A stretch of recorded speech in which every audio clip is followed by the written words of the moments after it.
Hi everyone, this is Srijit, and in this video we are going to see the file permission and access modes in Linux-based distributions. The Unix-like operating systems, such as Linux, differ from other computing systems, in that they are not only multitasking, but also multi-user. While saying multi-user, it means that more than one user can be operating the computer at the same time. While a desktop or laptop computer only has one keyboard and monitor, it can still be used by more than one user. For example, if the computer is attached to a network, or the internet, remote users can log in via SSH and operate the computer. But this raises security concerns as an unsolicited or malign user can corrupt, change or remove crucial data.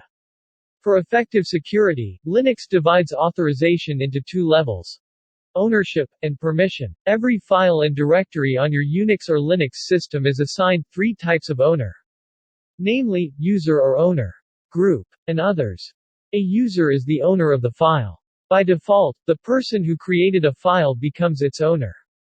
Hence, a user is also sometimes called an owner.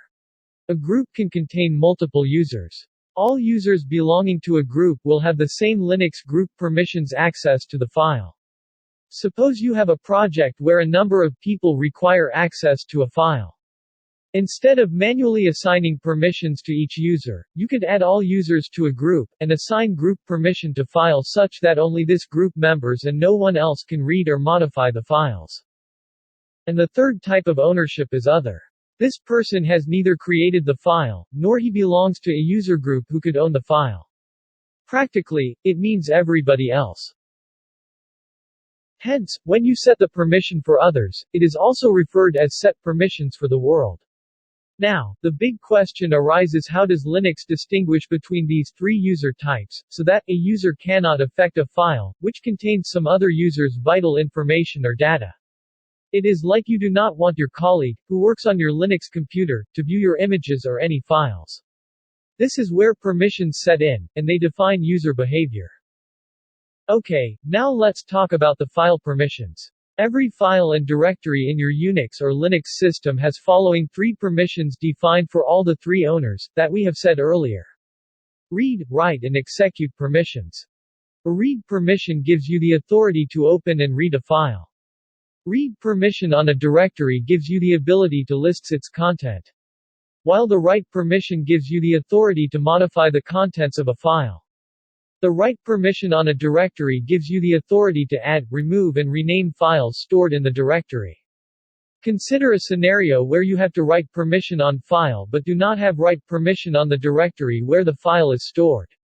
You will be able to modify the file contents. But you will not be able to rename, move or remove the file from the directory. And the third one is the execute permission. In Unix, Linux, you cannot run a program unless the execute permission is set. If the execute permission is not set, you might still be able to see or modify the program code, provided the read and write permissions are set. But not run it. To see the permission settings for a file, we can use the ls command. As an example, we can look at the bash program which is located in the /bin directory. Here we can see that the bash file in the /bin directory is owned by user root. And the superuser has the right to read, write, and execute this file. While the members of the group, root, and other users can read and execute this file. Okay, now we can look into how can we change these permissions and ownerships in Linux using the commands chmod, chown, and chgrp commands. For that, I am going to create a file in my present working directory, that owned by the user Srijit KB, using touch command. Touch, space, new file. And if we inspected the file permission and ownership, we will be able to see that it consists of a character indicating the file type, followed by three sets of three characters that convey the reading, writing and execution permission for the owner, group, and everybody else. Here, the file is owned by the user Srijit KB, and belongs to the group Srijit KB. And have read and write permission for the user Srijit KB. And it is readable by the users who are members of the group Srijit KB and also readable by the other users. Now, if we want to change the permissions of that file, we can use chmod command, in absolute mode or symbolic mode.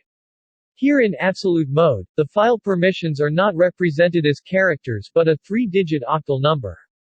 But, in symbolic mode, you can modify permissions of a specific owner. It makes use of mathematical symbols to modify the Unix file permissions. For example, if we want to give execute permission for other users, we can use the chmod command n following two ways. chmod space 645 space new file. Or chmod space o plus x space new file. Also please note that, either the root user or the user owns the file only will be able to change the permissions. Similarly, we can change the ownership and group of the file using chown and chgrp command. Only root user will be able to change this ownership. But any user can change the group to another group he belongs to. For example, chown space group name space file for changing ownership, and chgrp space group name space new file for changing group.